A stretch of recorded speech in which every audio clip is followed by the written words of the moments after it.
Assalamualaikum warahmatullahi wabarakatuh. Perkenalkan, saya Damayanti Wulandari bersama teman-teman saya. Kali ini kami akan mempresentasikan sebuah PPT dari mata kuliah Lab Statistik Bisnis. Tidak lupa saya ucapkan terima kasih kepada dosen kita yang terhormat, yaitu Ibu Alita Sabrina, yang telah memberikan kami kesempatan untuk menyampaikan materi kali ini yang membahas hasil analisis pertemuan ke-12. Sebelum presentasi dimulai, kami akan perkenalan terlebih dahulu anggota kelompok kami. Yang pertama, Damayanti Wulandari, saya sendiri, selaku ketua kelompok di kelompok 6 ini, dan di sini saya sebagai moderator dan membacakan hasil analisis. Next. Saya Gita Tiara Kansa, saya yang share screen SPSS dan PPT. Saya Muhammad Irwandi Pratama sebagai membaca hasil dari presentasi. Saya Enda Aprianti sebagai pembuat PPT. Saya Afaq Zualaili yang akan membahas step-step pada SPSS. Saya Nizamul Khotimah sebagai pembaca PPT. Dan langsung saja untuk presentasi saya persilakan kepada Anissa. Baik, terima kasih Wulan. Boleh di next, Gita.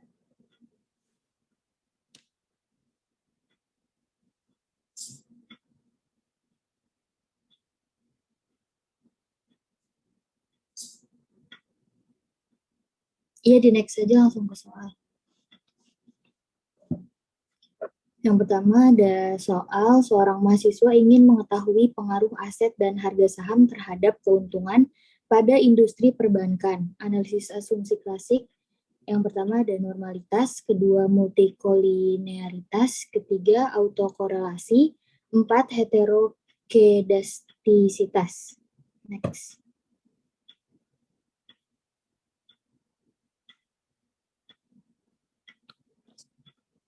Akan dilanjut oleh Layu.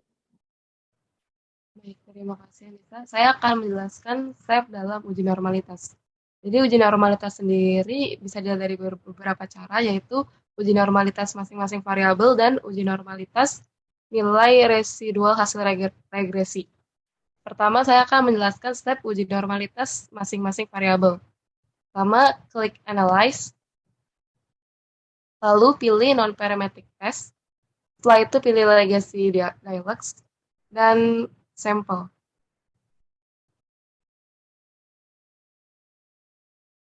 Lalu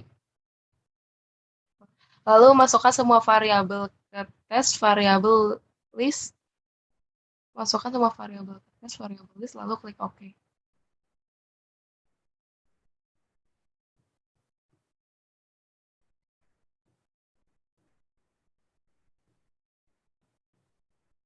Lalu hasilnya akan dibacakan oleh saya. Ya, uji normalitas, saya akan membacakan hasilnya. Variabel keuntungan nilai SIK sama dengan 0,438 lebih dari 0,05, artinya data berdistribusi normal. Yang kedua, variabel aset nilai SIK sama dengan 0,434 lebih dari 0,05, artinya data berdistribusi normal. Yang ketiga, ada variabel harga saham nilai SIK sama dengan 0,610 lebih dari 0,05, artinya data berdistribusi normal. Dan yang kedua, menggunakan cara residuan model regresi akan dibacakan oleh Lain.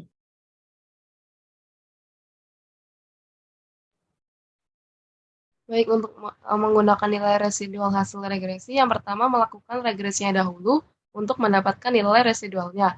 Klik Analyze, lalu pilih Regression, lalu pilih Linear, masukkan variabel keuntungan di Dependent, dan masukkan variabel aset dan variabel harga saham di Independent, lalu klik Save, pilih Unstandardized di bagian residual, lalu klik Continue,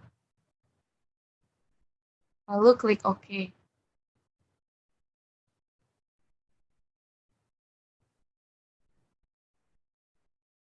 Hasil yang diinginkan bukan hasil regresi, tetapi nilai residualnya yang dibutuhkan.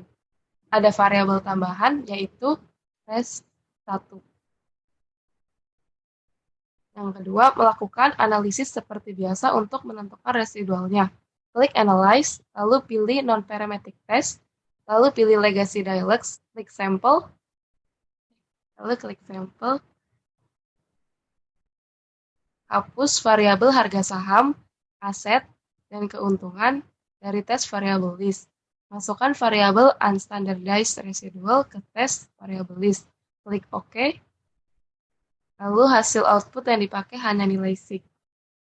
Dan akan dibacakan hasilnya oleh rekan saya. Ya, jadi hasilnya nilai SIG pada residual yaitu 0,999 lebih dari 0,05.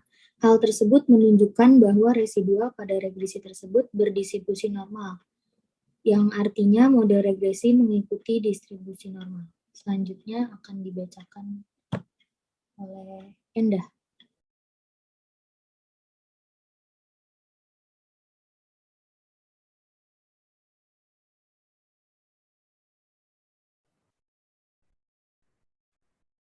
Di sini akan dilanjutkan oleh uji multikolinearitas, yaitu pertama klik Analyze, lalu pilih Analyze, lalu pilih Regression, habis itu pilih Linear,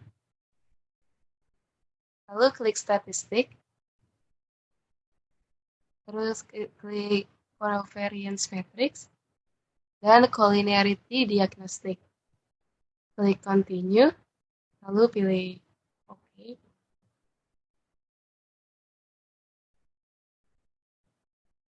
Lalu pilih tabel koefisien. Hasil output yang dipakai hanya nilai tolerance dan VIF. Dan hasilnya akan dibacakan oleh rekan saya.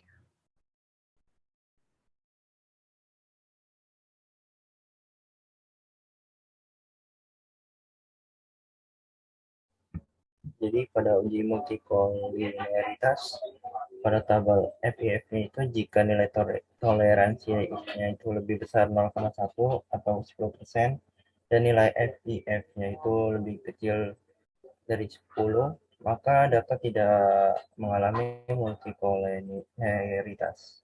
Toleransi 0,533 itu lebih besar dari 0,1 dan FIF-nya itu 1,876 lebih kecil dari 1O. Berdasarkan hasil data di atas, maka tidak ada yang mengalami multikolinearitas. Selanjutnya akan dibacakan oleh lagi menggunakan rantes. Selanjutnya, uji autokorelasi menggunakan uji rantes. Pertama, klik Analyze, lalu pilih Non-Parametric Test, lalu pilih Legacy Dialog, lalu pilih Runs. Masukkan Unstandardized Res1 ke tes variable list, lalu klik OK. Hasil output yang dipakai hanya nilai esim SIG, dan hasilnya akan dibacakan oleh rekan saya.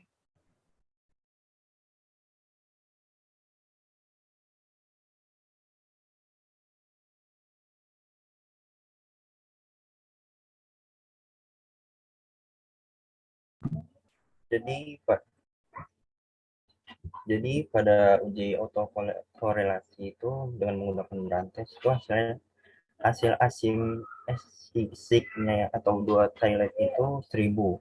Jadi nilai asim signifikannya itu berada di atas 0,05. Jadi tidak terjadi autokolerasi antara residual. Selanjutnya akan dibacakan oleh lain dengan uji heterostatistik. Baik, selanjutnya uji heterokedestistas menggunakan uji Gletser. Pertama, melakukan transform atau membuat data atau variabel baru.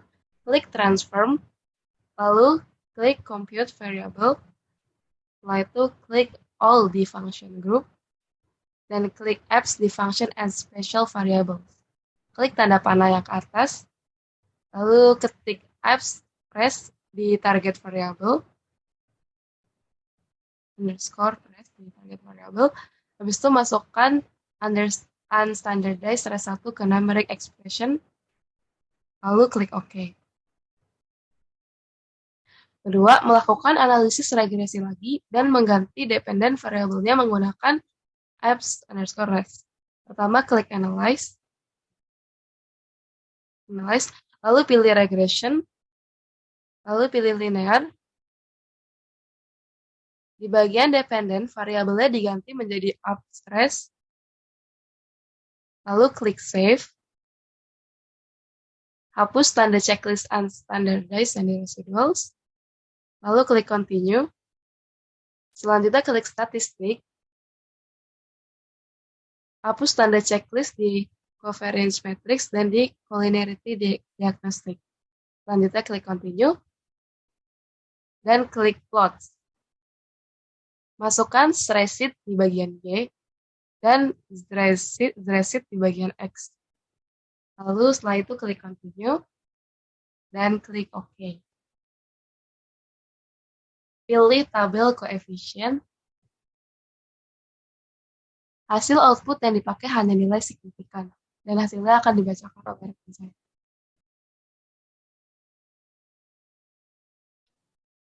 Untuk uji heterogenesitas, nilai sig pada variabel aset yaitu 0,491 lebih dari 0,05, dan nilai sig pada variabel harga saham yaitu 0,880